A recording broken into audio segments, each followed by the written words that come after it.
Today I decided we are going to look at flags. And a couple of videos ago I bought myself a flag and another C-stand in order to help my lighting setup for this kind of interview style that I'm going for. So you've got like 4 different kinds of things with it. You've got like a white sheet, you've got a black sheet, you've got a gold sheet and a silver sheet. So I thought it would be interesting to see the different effects that it would have if I chose the different sides of the flag. So first off, this is what it looks like with no flag. So I've just got my aperture 120D up here, kind of giving this kind of soft light across the side of my face, and then you can kind of see that nothing on this side is really happening. Like if I turn my head this way, you can see like there's quite a lot of shadow coming off of this. First up, this is a white bounce. I'm going to be using this to bounce some light coming from the aperture 120D, coming to kind of hit this side of my face to kind of brighten it up just a touch. So should look so that now this side's kind of a lot softer. It doesn't have as many harsh shadows. It kind of just fills up. You've still got quite a dynamic look because this side is still quite bright and like highly exposed, as opposed to this side, which is still just kind of getting in those shadows, but those shadows aren't quite as dark. So if we look back at the other one, you'll see that the shadow is kind of quite harsh as opposed to this, where this side of my face now isn't as dark. This is a gold reflector, so it's going to be quite warm, something you'd probably want to use not with a daylight temperature light like this. This is I think at 56,000 Kelvin, you'd want to work with something around the 32 mark, unless you're going for like a stylistic thing. But I thought it would be interesting just to see what my face would look like with the gold there. So it's definitely kind of playing with the white balance a bit, because I've white balanced to match the aperture 120D. This gold is kind of giving me quite a yellow look on this side, and because it is a reflector, we're actually catching quite a lot of light.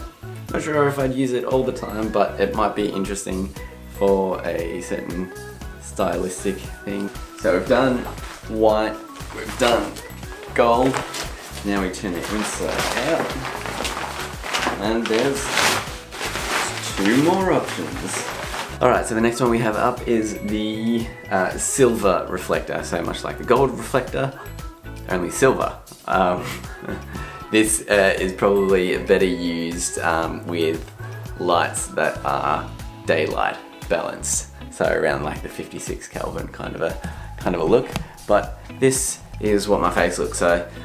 Looks like it really kind of brightens up quite a lot of my face. It's almost kind of like a second light. Like you could use this as definitely use this as a fill light if you didn't have a second light handy. Yeah, this is what it is compared to something that's probably a bit more softer, like the white bounce that we had earlier on, comparing the same two.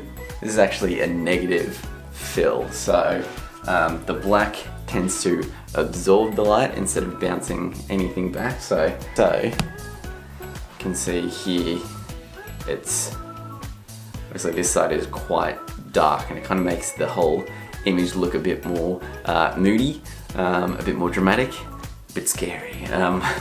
So yeah, so I would use this in a more dramatic tense, maybe not for interviews unless the interview is a particularly dramatic one. This is with the negative fill, and then I'm going to turn it to the side, and that's without the negative fill. So I don't know if there's much of a difference between having nothing there and then having a negative fill.